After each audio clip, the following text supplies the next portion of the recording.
So, it really feels like there are two types of flagship phones nowadays. You've got one type, where the company's kind of decided, phones are capable enough already, let's focus on design, or software, or marketing. But then you've got the other type, who are like, screw that, we're putting everything in it.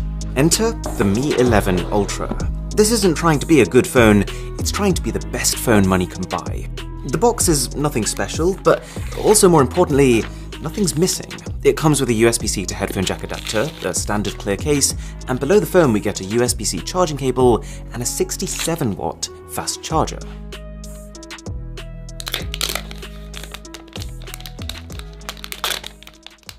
Let's get one thing out the way.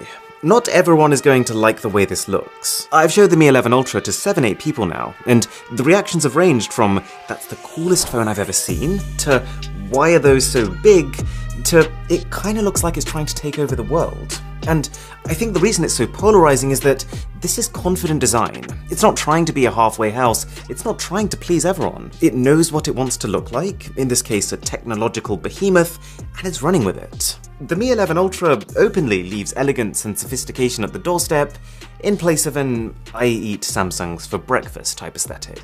And I think it works. It proudly flaunts its specs, the lenses are enormous, the camera module itself takes up a literal quarter of the phone, and it actually isn't as much of a nuisance as I was expecting it to be. Yes, it collects dust, you can probably see some up top here, but because the camera module doesn't stretch down that much, it's surprisingly out the way of fingers. And because it's so wide, instead of worsening the wobble problem, like a lot of these big cameras do, it solves the wobble problem. Also, this is not glass. They've actually ditched it in place of ceramic, which is often considered to be the pro material, but I'm not actually completely sold on that. I think I just prefer the convenience of matte glass versus fingerprint city over here. And this phone was already going to be heavy. The density of ceramic pushes it further into one of the heaviest phones I've ever used. It's not been an issue for me, but it has been for some of the people who I've handed it to. And God help whoever accidentally drops this on their face one night.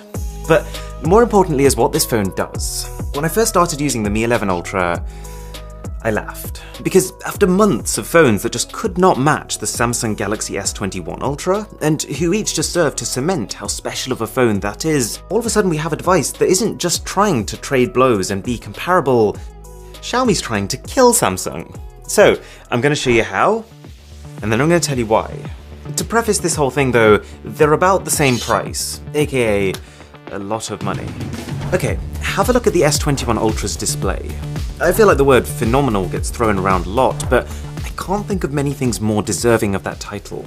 In fact, Samsung's phones have had such good screens that it's kind of just become a bit of a tradition that every time they release a new S-series phone, that becomes the best display of the year, until their own Note series phone comes 6 months or so later and improves on it. So, it's pretty cool that I can sit here and say Xiaomi's Mi 11 series of phones break that cycle, ironically using a Samsung-made panel. These are both A+, 6.8-inch AMOLED Quad HD+, 120Hz Gorilla Glass Victus HDR10+ adaptive panels. How many times did I just say plus? But Xiaomi's is even brighter, maxing out at 1700 nits instead of 1500, making it the brightest phone display possibly ever. It's got a 480Hz sample rate versus 240. That's how fast it's scanning for touches. It doesn't have that slight blue shift as you tilt the phone, and Xiaomi can display 10-bit colors versus Samsung's 8-bit. It's not actually a 10-bit panel, but it uses a technology that simulates having a greater color depth. It is also quad curved, so it slopes off on both the top and the bottom, as well as the left and the right, I guess to make gestures feel a little more seamless. Oi! But equally, because the only bits that aren't now curved are the corners, I can't shake the feeling that my phone just looks like it had a really bad haircut. More fundamentally though, Xiaomi has two AMOLED displays. So you might have heard of the Mi Band 5, their last generation activity tracker. They've basically taken the screen of that and slapped it on the back of this phone. And on one hand, this little thing doesn't really do much that we've not already seen before from those proper dual screen phones. But A, it's still impressive that it can do many of those same things, whilst only actually being a side feature instead of the primary gimmick. And B, by having it on this phone in particular, it enables something that I think has the potential to be a complete game changer. But I'm getting there. It does also have an amazing customization suite. You can have the time, an inspirational quote, you can have your face on there. But it's just strange that they've made it so that it turns itself off after 30 seconds maximum. Because am I ever actually going to keep my phone screen down just so that I can check the time by fiddling around to try and double tap this mini display on the back to wake it? Probably not. But yeah, providing you're okay with the bunny ear corners, I think Xiaomi's killed it with the display. But what about battery? Because the fact that the S21 Ultra has got 5000 mAh of the stuff, it's just meant that I've stopped thinking about it. And that's a good thing. It's not like we ever get positive battery reminders like, congratulations, you're still on 90%. So the less that the battery is on your mind, the better the battery is doing its job. And using this same scale, Xiaomi goes further, because it charges faster. And I've said this before, faster charging is not necessarily a good thing. It can degrade the battery. It can mean they've got to split one cell into multiple cells, giving you a lower overall capacity. But they've kind of done fast charging here in a way that circumvents its main drawbacks. Like, you're still getting the same 5000 mAh of capacity, and roughly the same 6 hours of screen on time in a normal day with all settings maxed out, but instead of having a thicker battery to enable that fast charging, we've actually got a thinner battery, thanks to apparently new materials. And as for how much faster it charges, well, instead of 70 minutes on the S21 Ultra, I'm getting 40 on Xiaomi. And while with Xiaomi you can also charge roughly at the same speed wirelessly too, that takes 120 on the Samsung, or 3 times longer. Now you might know that I'm not a huge wireless charging advocate, and you would have to specifically buy Xiaomi's proprietary wireless charger to get those speeds, but it's tough to argue in Samsung's direction here. Even though in all senses its charging is slower, they still don't give you a charging brick. Xiaomi does. Oh, before I forget, I did check my stats the other day, and 49% of you watching are subscribed, 51% of you aren't. So if you are enjoying this video, then a sub to the channel would be electrifying. Let's try and tip that balance. Okay, you're probably starting to notice a theme here. It really feels like with the Mi 11 Ultra, Xiaomi has taken Samsung's phone as a template, and then literally tried to one-up it in every aspect. Even its speakers sound basically the same, just a tiny bit louder, which is subtle, but is actually just enough of a difference for this phone to be one of the few that can pass the shower test. I.e., can I take it to a shower and still clearly hear the voices in a video that I'm watching? Xiaomi's even made it a faster phone.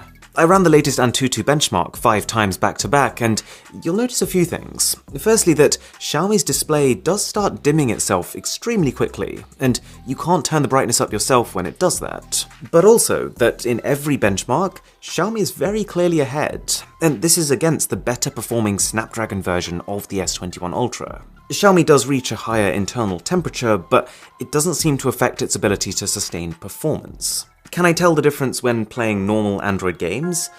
No, not really. But I can imagine that anyone who's looking to buy an Ultra phone will probably appreciate the extra 3 months or so of future-proofing that you might get with higher overheads like that. Besides, while both phones do come by default with 12GB of fast LPDDR5 RAM, Xiaomi comes with twice the fast UFS 3.1 storage. Here's the big news though. The number one thing that has kept Samsung in the lead is its cameras. I'll link my last comparison using it up here, but the crux of it is that Samsung's combination of reliability and versatility are currently uncontested. Till now. See, it's easy to look right past the Mi 11 Ultra's cameras. Okay, not that easy, they're half the size of my face, but the point is it's only 3 cameras. We've got 4 on the OnePlus 9 Pro, and that's not exactly considered top tier. But the thing with these 3 cameras is that each of them is extremely specialized. Like, this main camera has the largest sensor that we've ever seen on a smartphone, almost 20% bigger than Samsung's already enormous sensor. And this means 3 things. 1, incredible separation of foreground and background. It's not day and night over the Samsung, but it's taking great and making it better. 2, more light. If you go into a super dark environment, you will find that its shots look cleaner than the S21 Ultras. And 3, cinematic video. This is really more of a byproduct of the background blur, but the point is the benefits of it are far-reaching, as you can probably see. I could spend a long time talking about this camera system because there is so much going on, but the high-level summary is this. For the most part, the Xiaomi Mi 11 Ultra's cameras trade blows with Samsung. This thing can shoot 8K video on all 3 of its lenses. even if that is more for bragging rights than anything practical. Its slow motion is not just twice as slow, but better quality, and its ultra-wide camera is supremely wide, noticeably more than that of its counterparts. But Samsung's colours are more consistent, and for my taste, better. Xiaomi just takes too many liberties with it, and so sometimes shots look spot on, and then other times I'm like, wait, did I do something wrong? Xiaomi can often crush darker areas, and whilst having this enormous sensor does mean bright nighttime shots and beautiful blurred backgrounds, in most night scenarios, I wouldn't really say it's better. And its plane of focus is so narrow that it can sometimes also mean that part of your foreground is blurred. Samsung has better macro shots, with Xiaomi's macro mode barely able to focus closer than its main camera. And, for now at least, it's still the zoom champion. And to be honest, it's far enough ahead that it kind of makes Xiaomi zoom feel a little misleading. Because I mean, technically, any camera can be any zoom I want it to be. I could pull out a passion fruit and... okay, not that. I could pull out an iPhone 4 and zoom in 200 times if I wanted to. I'd only be seeing like 2 pixels, but the point is, Xiaomi marketing their phone as a 120 times makes it sound like it's better than Samsung's 100 times, when actually all they've really done is been more flexible with their definition of a quality photo. Or in other words, to get the same quality image that Samsung can get at 100 times, this can only really get to about 60. So that's what it should have been labelled as based on 2021 expectations of quality. However, there's one wildcard, one thing that is both eureka moment genius and punch yourself in the face frustrating. Xiaomi's second screen allows you to use all 3 of these main high-end cameras for the front too. So while with most phones you're stuck with a single B-grade camera for selfies, with the Xiaomi phone, you get the entire rig.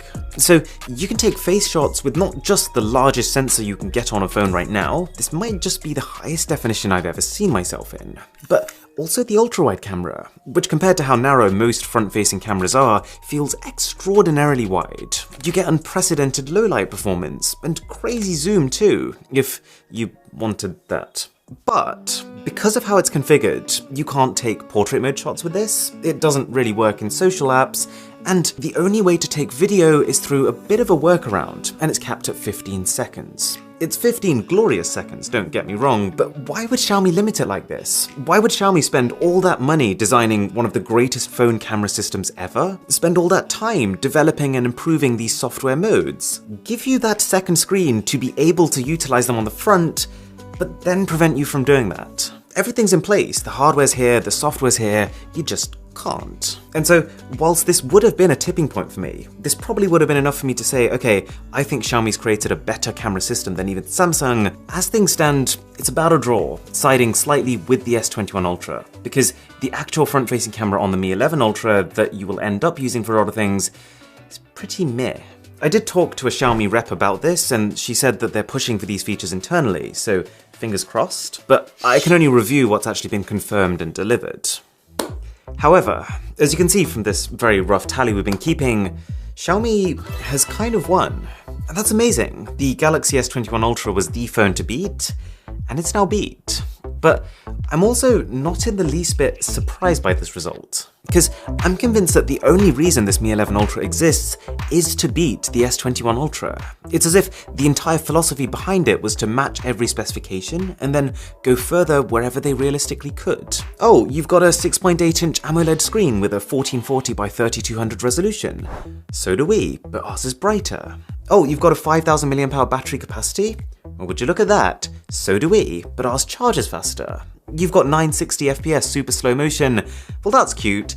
We've just doubled that. You zoom 100 times, we zoom 120. You get the idea. This is why my review of the Xiaomi phone has basically just been a comparison to the Samsung. But why? Why is this phone so squarely targeted at them? The answer is Huawei. 2 years ago, Huawei was exploding. Huawei was breaking boundaries. They were on track to become the smartphone superpower of the world. But then the US ban happened, and as soon as the implications of that and no Google services started to come into effect, Huawei fell. And that's left Xiaomi with the surprising opportunity to scoop up this enormous chunk of the market that Huawei is leaving behind, to become the global #1. Their only obstacle being the more established Samsung, who's trying to do the same thing. And so, all Xiaomi needs to do is to make sure that they're doing what Samsung's doing, but either cheaper or better. and by most metrics it's working. Apart from camera zoom, which I feel like is mislabeled here, the byproduct of Xiaomi's targeted approach is that of course you're going to end up with an even higher end, even more extreme phone.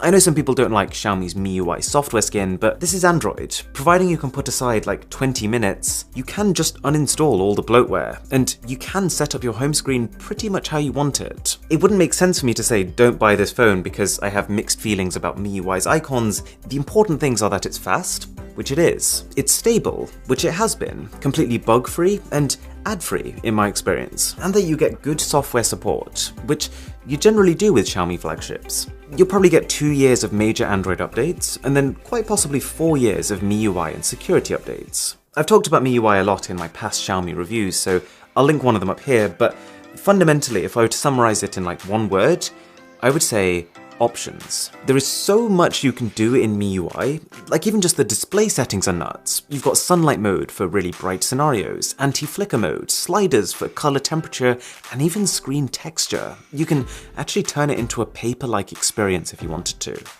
So yeah, Mi 11 Ultra, this is the new benchmark.